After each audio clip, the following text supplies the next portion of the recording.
C'est pas que ça fonctionne pas, c'est que la plupart du temps, vous perdez du poids et dans les 6 mois, un an à venir, vous avez repris tout le poids que vous avez perdu. La majeure raison, la raison principale pour laquelle vous reprenez du poids après avoir perdu du poids, c'est que vous esquivez, vous ne voulez pas, vous ne prenez pas en compte la phase de stabilisation, qui est une phase qui est extrêmement importante. La phase de stabilisation, c'est quoi?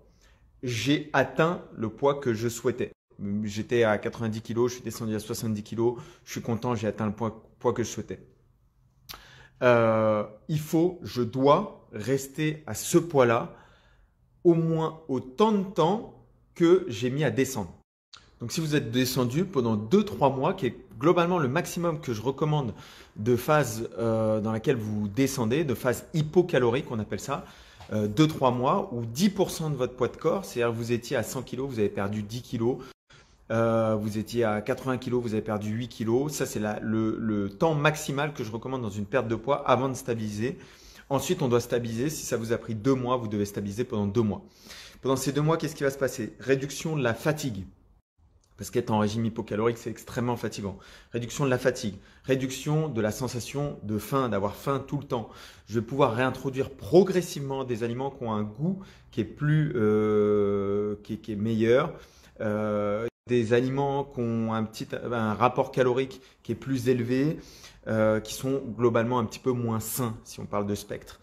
Je vais retrouver du plaisir dans l'alimentation et je vais, pour faire clair et concis, parce que j'aime bien faire clair et concis sur Instagram, la première chose, c'est que vous devez faire une phase de stabilisation. Cette phase de stabilisation va vous aider à conserver votre poids, va vous aider à faire en sorte que votre poids reste le même. Donc, le focus, le travail psychologique, physiologique, de routine, le travail que vous avez fait pour conserver, pour descendre en termes de poids, le chemin n'est pas terminé une fois que vous êtes descendu à votre objectif. Le chemin est terminé quand vous avez stabilisé ça pendant au moins autant de temps que le temps où vous avez perdu. Ça, c'est le premier point. Le deuxième point, c'est que vous ne voulez pas, si vous êtes en voiture et que vous décidez de faire Paris-Marseille, vous pouvez le faire en une fois, 7 heures de route, on n'en parle plus. Mais si vous décidez d'aller à Budapest, ça vous prend 20 heures de route. Vous n'allez pas faire 20 heures en une fois. Donc, au lieu de faire en une fois, vous allez faire en plusieurs fois. Donc, si vous avez beaucoup de poids à perdre, au lieu d'essayer de perdre tout ce poids en une fois, vous allez faire des arrêts. Vous allez faire des phases de stabilisation. Ces phases de stabilisation, elles vont être très importantes et elles doivent être…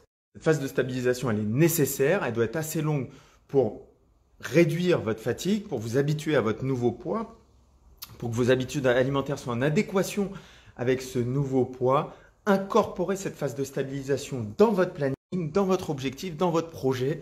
Et à partir de ce moment-là, ce sera d'autant plus facile de perdre de poids et de conserver cette perte de poids. C'est-à-dire que si vous avez décidé de perdre du poids pendant 2 mois, pensez que vous aurez atteint votre objectif, pas dans 2 mois, mais dans 4 mois, à la fin de la phase de stabilisation. J'espère que cette vidéo vous a plu. Comme d'habitude, partagez, likez. Allez sur YouTube, smartfight.fr, sur lequel il y a des nouvelles vidéos qui sortent quasiment chaque jour. Je vous souhaite une bonne soirée. Je vous dis à très bientôt. Ciao. Ciao. Yo, yo, yo. Yo les amis, j'espère que vous allez bien. Aujourd'hui, je vais vous parler d'un truc super important. Je vais vous donner la raison pour laquelle la plupart des diètes ne fonctionnent pas. Alors vous allez me dire, Nico, tu as pété un câble. Pourquoi tu dis que ça ne fonctionne pas?